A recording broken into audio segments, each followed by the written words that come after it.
हिंदुस्तानी नहीं है, टाटा फारसी है, पारसी है। आपने कभी टाटा का झंडा देखा है? उनकी गाड़ियों में जाके देखिएगा और लोकतांत्रिक भारत में सवाल कीजिएगा तिरंगा क्यों नहीं है? क्योंकि उसके लिए बड़ा खोपड़ा चाहिए। ये कोयला चोरी, बालू चोरी करने वाला नेता का दिमाग वहां पर नहीं जाता। कभी जाके टाटा का अपना निजी झंडा देखिएगा। भैया पीएचडी कर रहे हैं, इसका काम में होता है रिसर्च करना, हर जगह रिसर्च करते हैं। कभी भी टाटा का निजी झंडा देखिएगा, आपको बता देगा वो कहाँ का है। वहाँ तिरंगा नहीं होता मेरे भाई, उनका अपना झंडा होता है, because they are not India, नहीं है वो भारतीय। हम यहीं के हैं, हम यहाँ के इंडिजीनियस है, वी आर रियल इंडियंस। लेकिन आज हमारी वैल्यू कहाँ? क्योंकि आज भले भारत का संविधान कहे कि हम समाजवाद भारत का निर्माण करते हैं, लेकिन गांव में आकर देखिए, हमने पूंजीवाद भारत बनाया है, हमने एनटीपीसी का भारत बनाया है, हमने टाटा का, हमने बिरला का, हमने अडानी का, हमने अंबानी का भारत बनाया है। ये कल की सच्चाई है।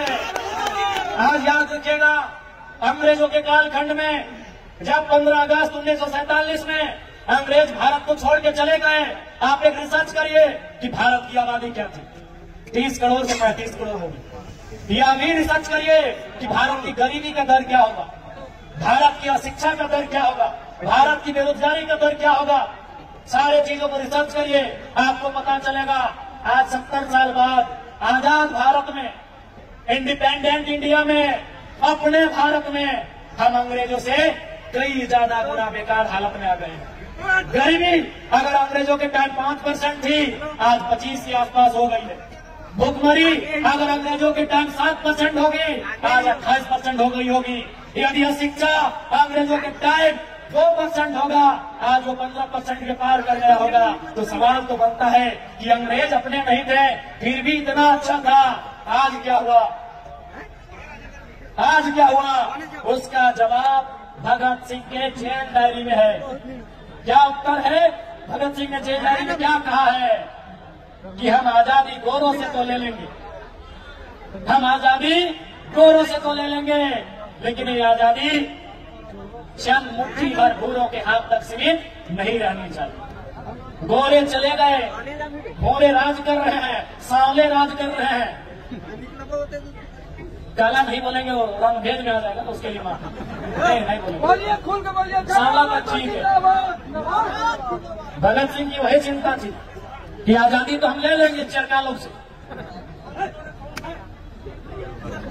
अंग्रेजों से तो हम आजादी ले लेंगे, लेकिन हम क्या वो आजादी गांव तक ले जाएंगे? क्या वो आजादी खेतों तक ले जाएंगे? क्या वो आजादी खलिहानों तक ले जाएंगे? ये सवाल था भगत सिंह का। इसीलिए आज जो हमारी दशा है, आज जो हमारी दुर्दशा है, ये अंग्रेजों से भी बदतर हो गई है। कारण यहाँ की लीडरशिप, कारण यहाँ के ब्यूरोक्रेट्स। अगर वे लोग ईमानदारी से काम करने लगे तो हमारा देश, हमारा राज्य सबसे खुशहाल होगा। इसलिए आज मैं आप सभी से आग्रह करता हूं कि अब ये नए तरीके की लड़ाई है, ये नए दौर की लड़ाई है।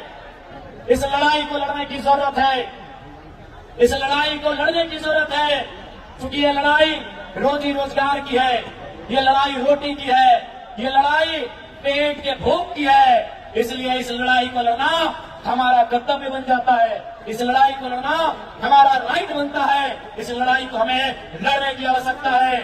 और मैं पुनः कहूंगा, ये भारत देश है, ये देश गांधी को मानता है, ये देश आजाद और भगत सिंह को भी मानता है। इसलिए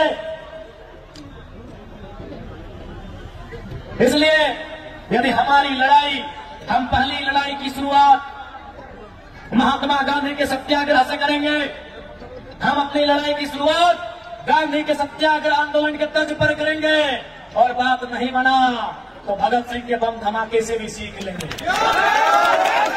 यदि बात नहीं बना तो भगत सिंह के बम के धमाके से भी हम सीख लेंगे, क्योंकि ये गांधी का भी देश है, ये आजाद भगत सिंह अशफाक खुदीराम बोस का भी देश है।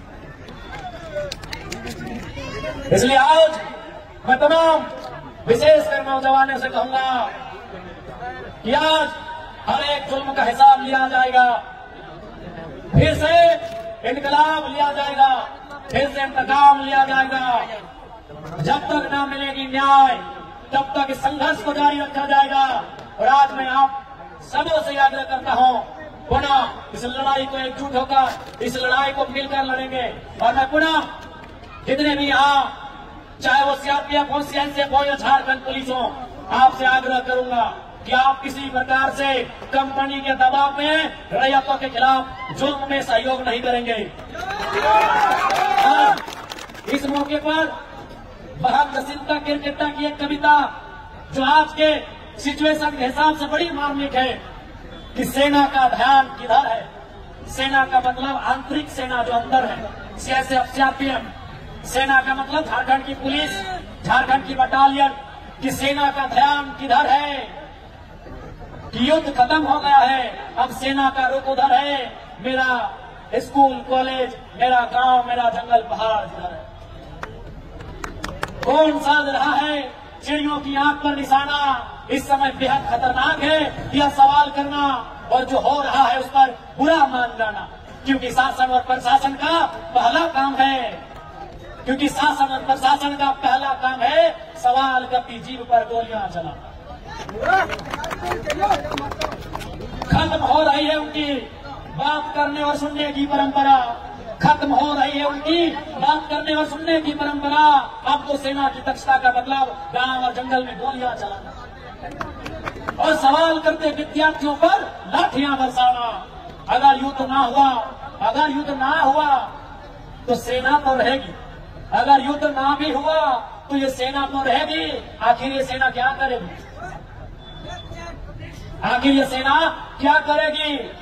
ये कैंपों के लिए जंगल खाली करवाएगी। ये झारखंड की सच्चाई, इस कविता में दर्द है झारखंड का कि अगर युद्ध ना भी हुआ सेना तो रहेगी। आखिर ये क्या करेगी? ये कैंपों के लिए जंगल खाली करवाएगी, गांव को खदेड़ कर शहर लेके जाएगी। ये कैंपों के लिए जंगल और गांव खाली कराएगी और गांव को खदेड़ कर शहर ले जाएगी और फिर शहर में सवाल पूछने वाले गांव के बच्चों पर गोलियां चलाएगी और फिर शहर में सवाल कर रहे गांव के बच्चों पर गोलियां चलाएगी। आखिर क्यों?